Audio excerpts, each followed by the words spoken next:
Hi my beautiful viewers, मैं हूं अनिता कुमावत और मैं आप सभी का वेलकम करती हूं इंग्लिश विद आइजना पे। आज मैं आप लोगों के लिए डेली यूज्ड इंग्लिश वर्ड्स लेके आई हूं। तो मैं आपको इन वर्ड्स को हिंदी मीनिंग और एग्जांपल के साथ बताऊंगी कि किस तरह अपन इन वर्ड्स को अपने डेली लाइफ में यूज़ कर सकते हैं। तो चलिए शुरुआत करते हैं हमारे आज के पहले वर्ड के साथ। तो व्यूअर्स, हमारा आज का पहला वर्ड है इनजस्टिस। इनजस्टिस मीन्स कि अधर्म, अनीति, अन्याय या फिर किसी के साथ कुछ गलत होना, उसे अपन इनजस्टिस कहते हैं। तो चलिए देखते हैं कि अपन इनजस्टिस वर्ड के लिए क्या सेम वर्ड या फिर सिनोनिम्स यूज़ कर सकते हैं। तो सिनोनिम्स में अपन लेंगे इमोरलिटी, इमोरलिटी या इनइक्विटी। इनइक्विटी, इन दोनों वर्ड्स को आप इनजस्टिस के सिनोनिम्स के रूप में यूज़ कर सकते हैं। चलिए देखते हैं कि अगर अपने को इनजस्टिस वर्ड को डेली लाइफ में यूज़ करना हो तो अपन किस तरह करेंगे। हमारा फर्स्ट एग्जाम्पल है, उसने हर उस अन्याय को दोहराया जो उसने कभी उसके साथ किया था। He repeated every injustice he had ever inflicted on her.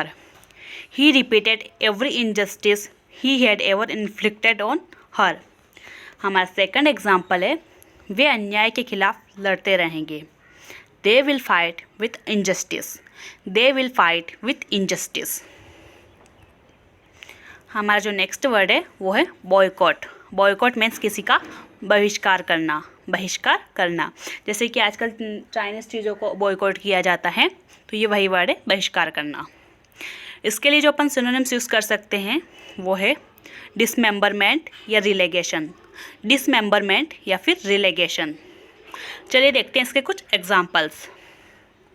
हमारा पहला एग्जाम्पल है, हम पहले राष्ट्रपति चुनाव के लिए चुनाव का बहिष्कार करेंगे। We will boycott the elections for the first presidential elections. We will boycott the elections for the first presidential elections.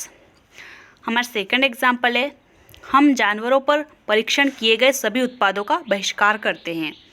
We boycott all products tested on animals. We boycott all products tested on animals. हमारा आज का next word है alter. Alter means बदलना, means change करना कुछ। चलिए देखते हैं इसके कुछ सिनोनिम्स। तो हमारा फर्स्ट सिनोनिम है चेंज या फिर स्विच करना। चेंज या स्विच। एग्जाम्पल्स में अपन लेंगे, हमें अपनी कुछ योजनाओं में बदलाव करना पड़ा है। We have had to alter some of our plan. We have had to alter some of our plan. हमारा नेक्स्ट एग्जाम्पल है, क्या आप मानते हैं कि कुछ खास तरह के संगीत सुनकर आप अपना मूड बदल सकते हैं? तो इसे अपन इंग्लिश में लिखेंगे, do you believe you can alter your mood by listening to certain types of music?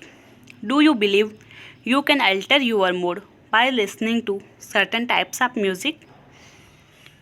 हमारा नेक्स्ट वर्ड है इंटेंशनली। इंटेंशनली, इंटेंशनली मीन्स जानबूझकर कुछ करना या अभिप्राय पूर्वक, जिसके पीछे हमारा कुछ उद्देश्य हो करने के लिए, उसे अपन इंग्लिश में कहेंगे इंटेंशनली। चलिए देखते हैं इसके सिनोनिम्स। तो हमारा फर्स्ट सिनोनिम है डेलिब्रेट, डेलिब्रेट या फिर नोइंगली। नोइंगली या फिर डेलिब्रेट वर्ड को अपन इसके लिए सिनोनिम्स यूज़ कर सकते हैं। एग्जाम्पल्स में मिलूँगी, मैंने अपने जीवन में कभी भी जानबूझकर किसी को चोट नहीं पहुँचाई है। I have never hurt anybody intentionally in my life. I have never hurt anybody intentionally in my life. हमारा सेकंड एग्जाम्पल है, वह जानबूझकर अप्रिय हो रही थी। She was being intentionally unpleasant. She was being intentionally unpleasant. चलिए देखते हैं नेक्स्ट वर्ड, जो कि है क्यूरियस। क्यूरियस मीन्स जिज्ञासु होना, किसी चीज़ के लिए एकदम जिज्ञासा होना, जानने की इच्छा होना। इसके लिए जो अपन सिनोनिम्स यूज़ कर सकते हैं वो है ईगर या अगोग। ईगर या अगोग। चलिए देखते हैं इसको कि अपन इस सेंटेंस को किस तरह अपने डेली लाइफ में यूज़ करेंगे अगर कभी हमें इस वर्ड का यूज़ करना पड़े तो हमारा फर्स्ट एग्जाम्पल है, वे यह जानने के लिए उत्सुक थे कि खेल किसने जीता। वे यह जानने के लिए उत्सुक थे कि खेल किसने जीता। इसे अपन लिखेंगे इंग्लिश में, they are curious to know who won the game. They are curious to know who won the game. हमारा सेकंड एग्जाम्पल है, मैं उसके बारे में और जानने के लिए उत्सुक हूँ। I am curious to know more about her. I am curious to know more about her. हमारा नेक्स्ट वर्ड है ग्रीडी। ग्रीडी मीन्स लालची होना, किसी चीज़ के लिए भी लालच होना, स्पेशली लोगों को पैसों का लालच होता है।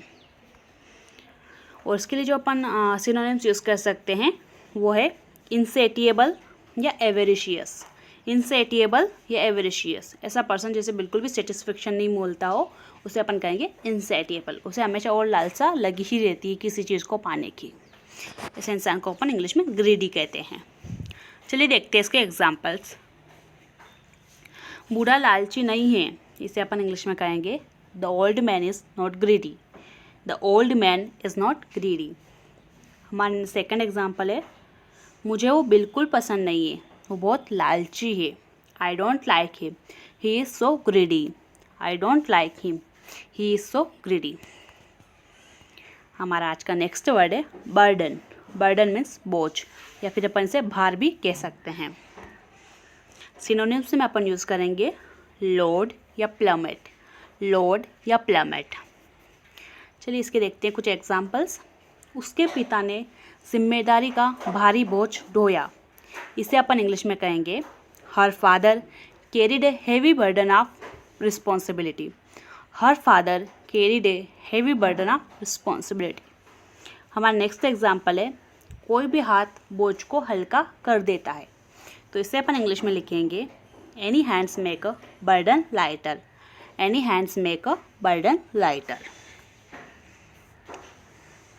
ये थे हमारे आज के वर्ड्स। होप आप सभी को मेरा वीडियो पसंद आया होगा, और अगर वीडियो पसंद आया है तो लाइक और सब्सक्राइब करना बिल्कुल ना भूलें। चलिए मिलते हैं मेरे अगले वीडियो में, और stay connected with me guys. चलिए बाय बाय।